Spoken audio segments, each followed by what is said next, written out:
Hey guys, this is Bluffmunkey back again for Sonic Academy, and this week I will be showing you a vocal synthwave track I made for Sonic Academy called Digital Heartbeat. Now this kicks off the Synthwave takeover week for Sonic Academy, so if you're into synthwave at all, head over to the website now where you can find the full tutorial for this track, including full channel rundown on all the plugins and bits and pieces and techniques that I used, and a lot more information about synthwave too. A lot more artists going to be on there this week, so head over there now. But first thing I want to do is play through the track, and then we'll just have a brief rundown of what I've done to construct this piece of music. Let's go.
Okay, so let's have a look at some of the elements used here. First thing I want to say is this was created entirely with Ableton Live plugins, apart from one free plugin, which is TAL Chorus, because 80s reasons.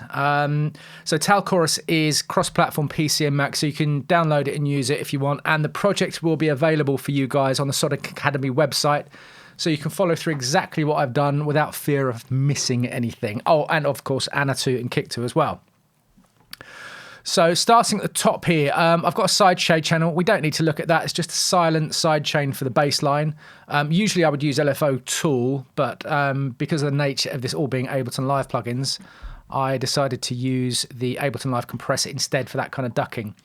So let's look at the kick and the bass bus.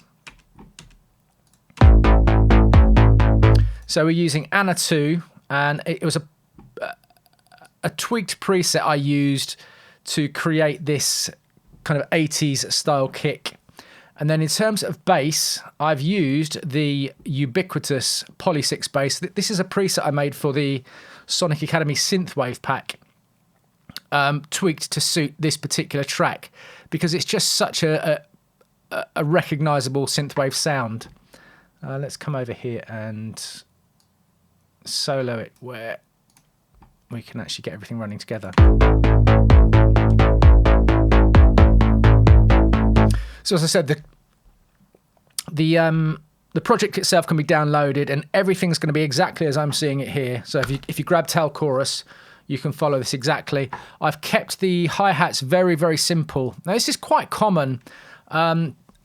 The Synthwave week, the Synthwave takeover, if you have a look at the Midnight tutorial as well, the Midnight did a tutorial, I think it was last year, several months ago at least, anyway. And if you listen to Synthwave music, the hats in Synthwave music are usually very, very subdued. There's not usually a lot of percussion going on. So let me bring in these elements one by one.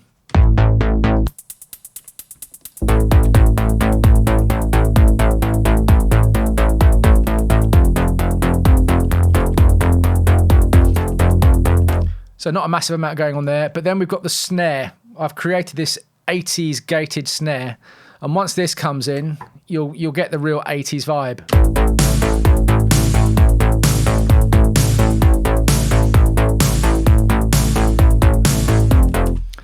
So I'm just using a sample from the Sonic Academy Synthwave pack. It's running into Ableton's hybrid reverb. And then there's a bit of EQ, the compressor, and then into the gate. Now the gate is being triggered by the snare itself, so we get that classic 80s gated snare sound.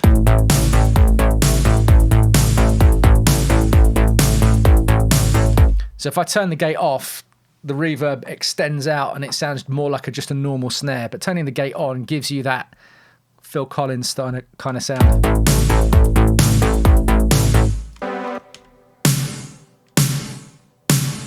So that's what the drums sound like. Now the intro synth, if we go back to the intro, this lead line is coming from Anna 2 and it's called Juno Lead 3, which is another preset I made for the Synthwave pack. So I've used this for the intro and it runs all the way throughout the track as well. I actually switch it off in the verses. So we've got verse, chorus, just to differentiate between the verse and the chorus. But let's have a listen to this.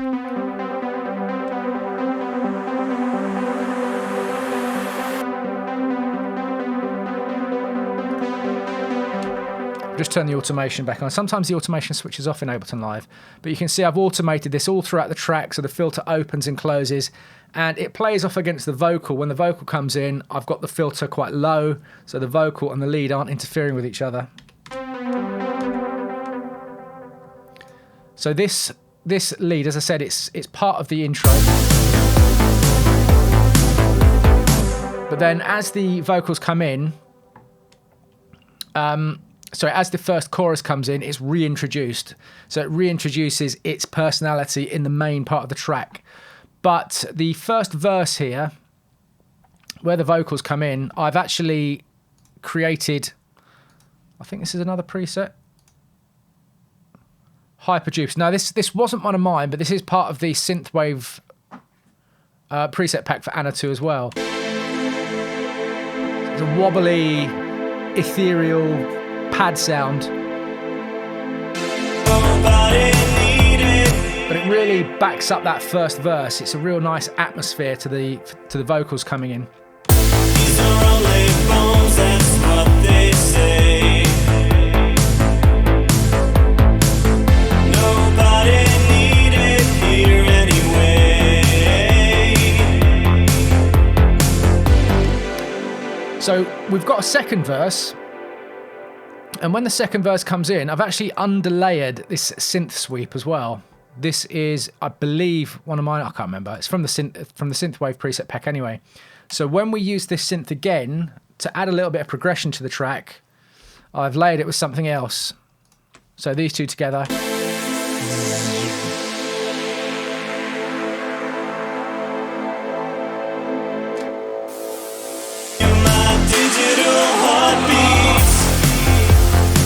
So those resonant synth sweeps are very much part of the 80s sound, right? It's very much an analog sound that we recognise, especially from a lot of sci-fi music. We get, in fact, let's play it. I see spaceships, that kind of thing. But then coming down to the vocals, we've got lots of vocals grouped together here.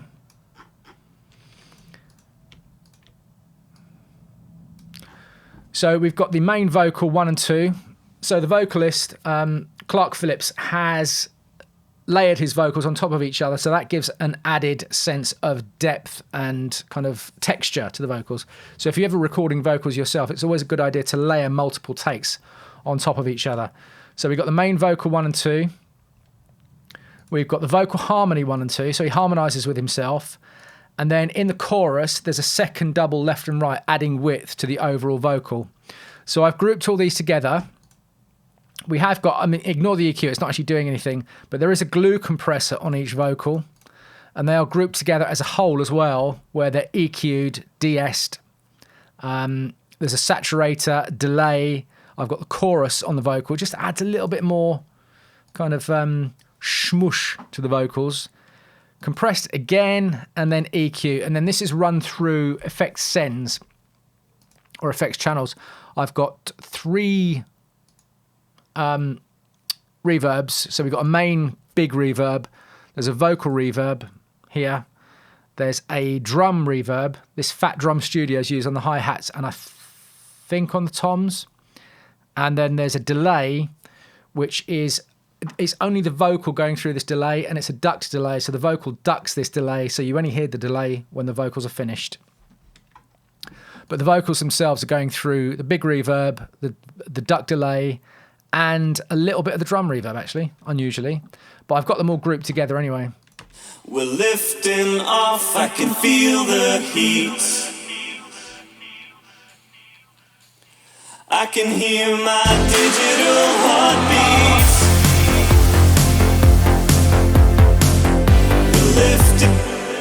So after the first verse and the first chorus, I've got this little break. You might call it a mid-late or a bridge or something like that. It's more than 8 bars, actually.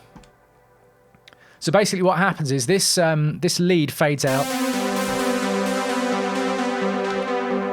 It's tones down. And then I've got a little kind of FX synth to start the break. And then we've got a big pad. These are all coming from Anna 2 again.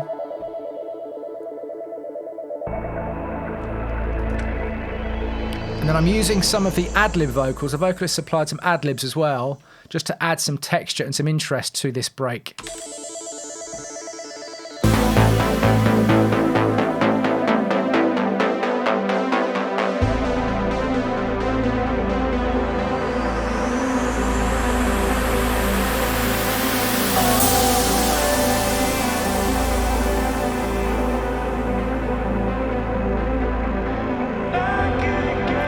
Uplift. This is an FM sound from Anna 2 again. And all throughout you'll hear these effect samples as well, uplifters, crashes, little additional crashes like this. This one here, it's like an incidental crash. And then to differentiate the break or the middle 8 or the bridge, we've got a bigger crash here.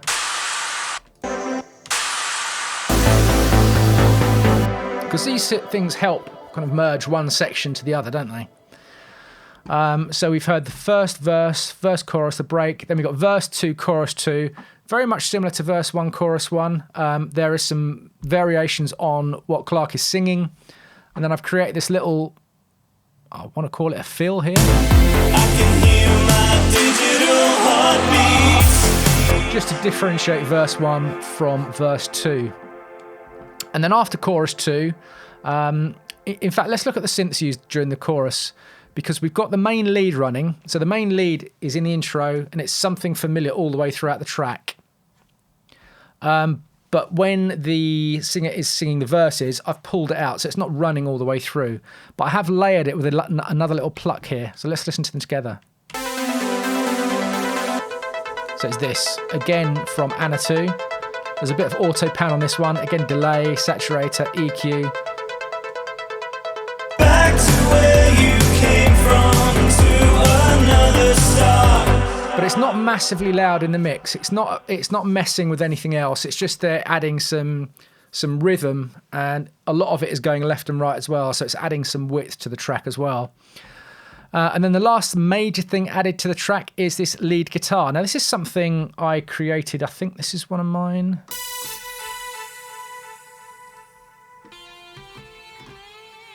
Yeah, this is another preset I made for the Synthwave preset pack for Anna 2. But it's just to add deliberately semi-cheesy. It's almost, I mean, if you're a UK resident, you'll have heard of Chesney Hawkes. It's almost Chesney Hawkes style. But I always feel these kinds of guitars work really well with this kind of track. So it's just having, you know, it's an 80s track. We need a lead guitar, right?